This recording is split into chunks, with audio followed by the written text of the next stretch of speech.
नमस्कार, मेरा नाम डॉक्टर सोनल मेहरा है। मैं जेपी हॉस्पिटल में डिपार्टमेंट ऑफ रूमेटोलॉजी में कंसल्टेंट हूँ। आज मैं आप सभी लोगों को फाइब्रोमाइल्जिया के बारे में बताना चाहूँगी। फाइब्रोमाइल्जिया एक प्रकार की गठिया की जैसी एक बीमारी है जिसमें पेशेंट को पूरे ही बॉडी में पेन होता है, फ्रॉम गर्दन से लेके नेक में, एल्बोज़ में, हमारे हिप जॉइंट्स के पास, घुटनों के पास, पैर की काफ मसल्स में। इन पेशेंट को पूरे बॉडी की मसल स्टिफ लगती हैं, पूरे शरीर में बॉडी पेन बने रहना, हमेशा थकान बने रहना, सुस्ती बने रहना, उनकी स्लीप अच्छी नहीं होती, वो दर्द में सोते हैं, दर्द में उठते हैं, बॉडी में फ्रेशनेस नहीं लगती, बॉडी फटीग बना रहता है, हेडेक बना रहता है, पेशेंट्स को माइग्रेन रहता है, बॉडी सुन सी लगती है, नमनेस आने लगता है, रात में सोते टाइम पैर हिलाने का मन करता है, लेग क्रैम्प्स जिसे कि कहते हैं।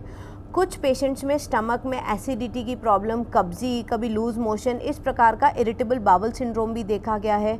कुछ पेशेंट्स में जॉ पेन होने लगता है कि जैसे जॉ में पेन लगना। मेमोरी लॉस की पेशेंट्स कंप्लेन बताते हैं कि मेंटल फॉग हो रहा है। इस प्रकार के विभिन्न लक्षण होते हैं।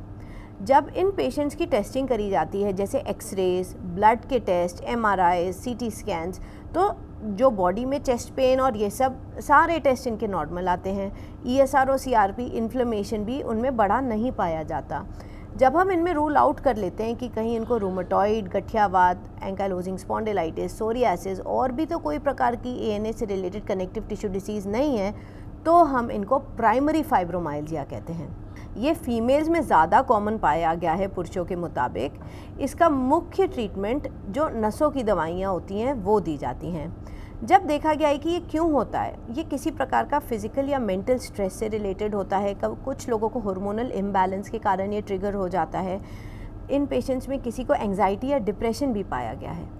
जब ये ट्रिगर होता है तो अब इसको हमें मैनेज कैसे करना है। कुछ पेशेंट्स लंबे टाइम तक पेन किलर्स पे रहते हैं जिसके कारण लिवर और किडनी में नुकसान हो जाता है। नहीं, ये एक प्रकार का सिंड्रोम है जिसमें कि जो हमारे बॉडी के अच्छे केमिकल्स हैं वो कम हो रहे हैं और बुरे केमिकल्स मान लीजिए ज़्यादा हो रहे हैं। तो अच्छे जो केमिकल्स हैं जो कि हमारे पेन को कम करते हैं, वो क्योंकि इनमें कम होते हैं तो हम उनकी दवाइयाँ देते हैं, जैसे कि सेरोटोनिन और नॉरएपिनेफ्रिन जो बढ़ जाता है। उनको बढ़ाने की दवाइयाँ जैसे कि एंटी डिप्रेसेंट्स होते हैं, SSRIs कहते हैं, वो दवाइयाँ यूज़ करी जाती हैं इनके पेन को कंट्रोल करने के लिए। कुछ दवाइयाँ जैसे प्रेगाबेलिन और गाबापेन और ट्रिप्टोमर, इस प्रकार की दवाइयों में नसों का पेन कम होने लगता है। डुलॉक्सिटिन, मिलनासिप्रान और नेक्सिटो जैसे कि सिटालोप्रैम, ये भी दवाइयाँ हम लोग यूज़ करते हैं इन फाइब्रोमाइल्जिया के पेशेंट्स में। कुछ पेशेंट्स को सेकेंडरी फाइब्रोमाइल्जिया मतलब रूमेटॉइड या लूपस जैसी बीमारियों के साथ होता है। उनमें उनकी रूमेटॉइड और लूपस की दवाइयों के साथ कभी कभी फाइब्रोमाइल्जिया की दवाई भी हमें देनी पड़ती है, जिससे कि इनके मसल पेन्स और बॉडी पेन्स ये पेन फ्री रहें। अगर आपको इससे रिलेटेड कोई भी और जानकारी चाहिए तो आप हमें मैसेज या कॉल कर सकते हैं। धन्यवाद। Thank you so much.